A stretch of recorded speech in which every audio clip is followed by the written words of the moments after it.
Can medicine cure or can it kill? Throughout history, medicine has been paved with good intentions.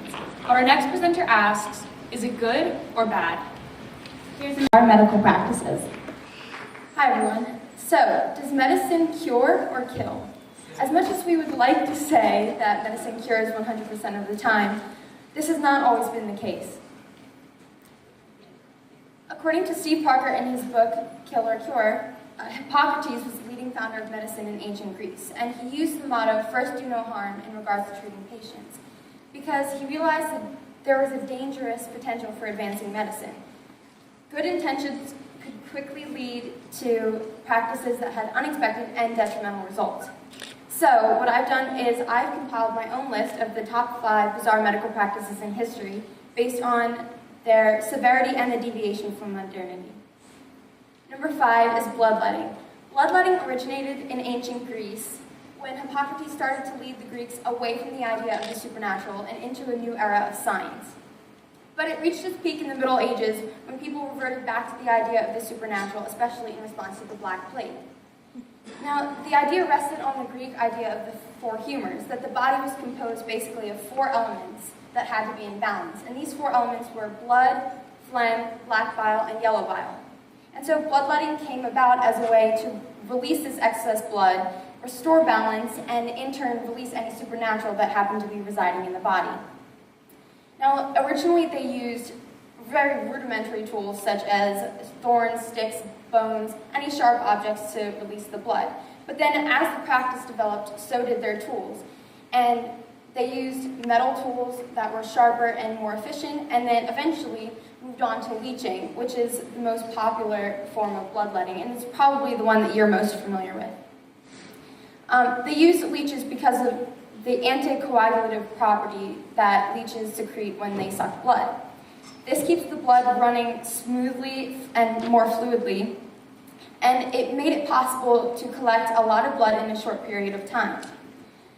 Yet, this did not have good effects because patients would swoon or collapse during treatment or even die from blood loss, and after treatment, they could suffer an infection and die from that.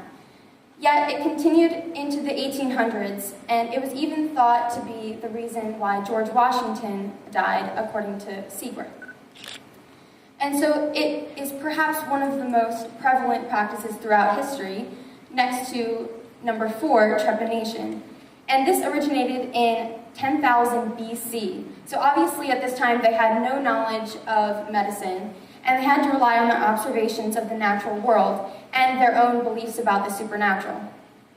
The premise behind this was that you could drill holes in people's skulls, and this would release any evil spirits that happened to be in the head, and it was used to cure mental illnesses and physical ailments, such as relieving cranial pressure from head injuries, relieving headaches, and curing epilepsy. So this developed more in the Middle Ages when they created new tools that made it easier to get through the skull. Because originally they had used just flints and cracked things that really didn't make that much of an impact, and it made it harder to get through the skull. So once they developed it in the Middle Ages, it was easier to drill these holes, and it was easier to get these results. However, they were not exactly good because they did more harm than help for the patient. Patients suffered depression, anxiety, or sometimes just died because they couldn't stand this pressure in their head. Now, a similar practice is number 3, early lobotomy. And although it had a similar procedure, the intentions were kind of different, because lobotomy rested on the idea of mental illness and that they could cure schizophrenia, OCD, anxiety, etc. by operating on the brain. And the idea was that the brain had these fixed circuits, and so it's physically the way that your brain was wired that caused you to think and act a certain way. And so basically, if you could just change these circuits or remove them altogether, then you'd be fine, right? Well, Well, that's what they thought. They thought that you could just drill holes in the skull, insert an instrument such as this leucotome, and then just sweep it back and forth in a nice windshield wiper motion and sever these connections, and that you'd be okay. Freeman, in the 1930s and 40s, became famous for a new type of approach, which was the transorbital lobotomy. And he created a new technique, the ice pick technique, according to Levinson. And the idea was that he would enter through the eyes. So he would take an ice pick, hammer it through the eyes to reach the frontal lobe, and then make that same kind of sweeping motion, the windshield wiper motion, to sever these connections in the brain. And so he thought that he could just mass produce this procedure, that he could create, he could treat hundreds of patients, perhaps thousands of patients in a short period of time, and that they would all be okay, that everything would be fine and dandy, but of course it wasn't. And there's one thing that you need to know about Freeman. It's that he was not a surgeon, and he would often get frustrated when his instruments would break off in people's skulls. So this just shows you that people really followed his practices without question and really without any foundation, especially considering all of the effects of lobotomy. And I'm going to warn you that this next image is a bit graphic, so if you need to take precautions, please do so. The effects of lobotomy were none too pleasant. Sometimes the patient would appear okay at first, and then they lost complete social ability. So they came into this trance-like state where they were unable to sustain human interaction. And it's estimated, according to Hugh Levinson, that about 1/3 of the patients were worse off, but really when you consider the abundance of effects that this had on the patients, this number becomes much, much larger.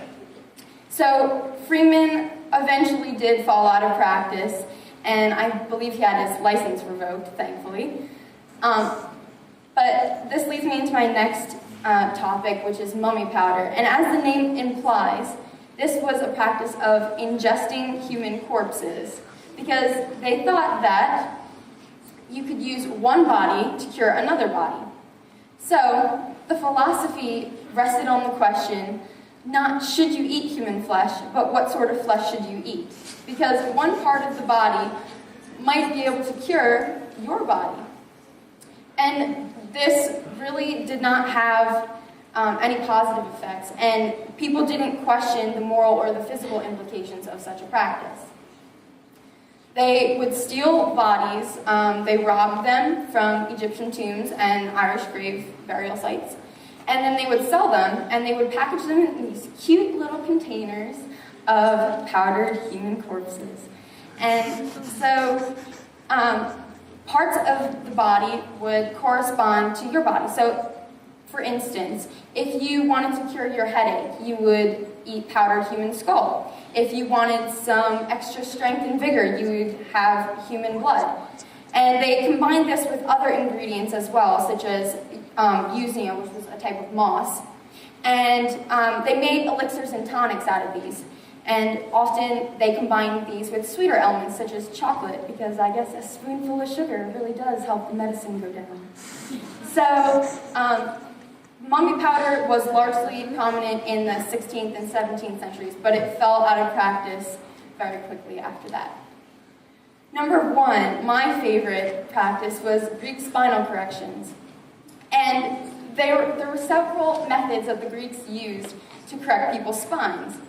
Some were more severe than others.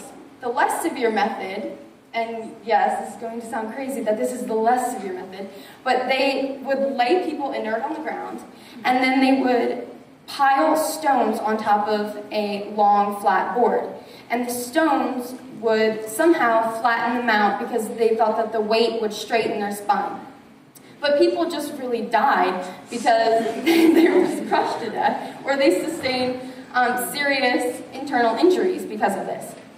Now, the more severe method was the ladder method. And so what they would do is they would pad you, they would pad the ladder.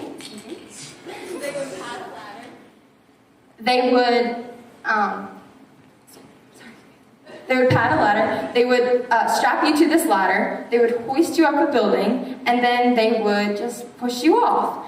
Because they thought that by having your impact on the ground, this would just jolt your spine back into place. Yeah, I know. This would just jolt your spine back into place.